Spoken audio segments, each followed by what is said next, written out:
Hello everyone, I'm Shelza, your computer teacher. Today we'll discuss about the types of computers. There are many types of computers are available in the market, but we'll discuss about the types of personal computers only. Fine. So what are the personal computers?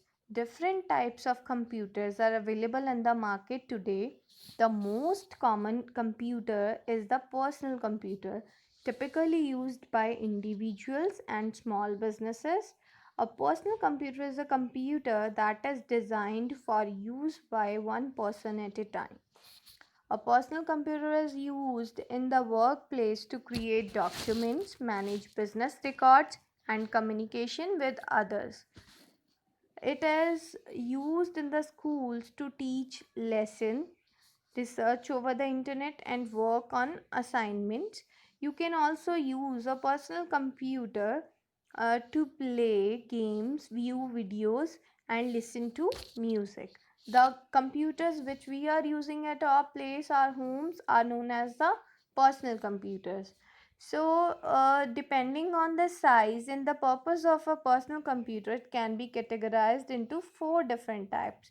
First is the desktop computer, then laptop computers, handheld computers, and tablet computers. Let's discuss these computers in little detail. Here we have the desktop computer. Here you can see it as a desktop computer. It has a separate monitor screen, CPU, separate keyboard, separate mouse is there. So desktop computers are made up of individual components such as a monitor, a keyboard, a system unit, and a printer. Desktop computers are not portable and are generally placed on the surface of a desk or a table. What do we mean by portable? By taking which device we can easily travel. Those devices are known as portable devices. But we cannot travel with the desktop. Fine. That's why these computers are not portable. The components on the desktop computer can easily be replaced or upgraded. For example, if there is any problem in your keyboard, you can purchase a new keyboard and replace it by yourself. If there is any problem in the mouse, you can purchase a new mouse and can replace it by yourself.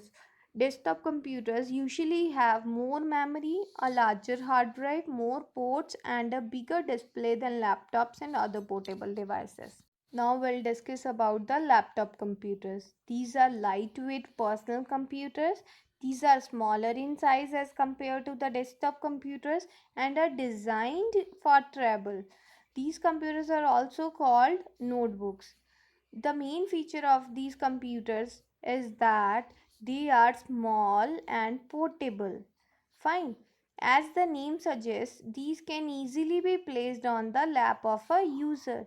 These computers can run on electricity or on batteries that can be recharged. However, laptop computers consume more power than the desktop computer with the similar hardware setup. If you have like one desktop and one laptop, both has same configuration like same RAM, same hard disk, same processor, in that case your laptop will consume more power than that of the desktop computer. Here you can see laptop. Here one thing is more I wanted to discuss is that here you can see the screen of the laptop is built in, the keyboard of the laptop is built in, and the touchpad of the laptop, which it has a mouse, is also built in. If any kind of problem occurs in the laptop keyboard, then it is not easy to replace these things. You need a professional to do the same. For example, if any problem occurred in this touchpad, so you need a professional to replace that particular part. So it is a hard job to replace any keyboard or screen in the laptops. I hope it is clear to you. Now I'll move to handheld computers. These computers are devices used for specific everyday tasks such as managing personal data. These are smaller than laptops and provide fewer features compared to the desktop computers or laptops. These can also perform basic word processing activities and help you to access the internet. Several handheld computer models can also work as the cellular phones or digital cameras. Here we have the handheld computer. Here you can see in the picture it is a handheld computer. Now we'll move to the tablet computers. The tablet computers are fully functional computer that allow you to write directly on the screen by using a tablet pen or your finger. You can also use the tablet pen to perform mouse functions. Tablet computers therefore do not need a keyboard and a mouse. Here you can see it as a tablet computer. Thank you so much everyone. I hope it is clear to you.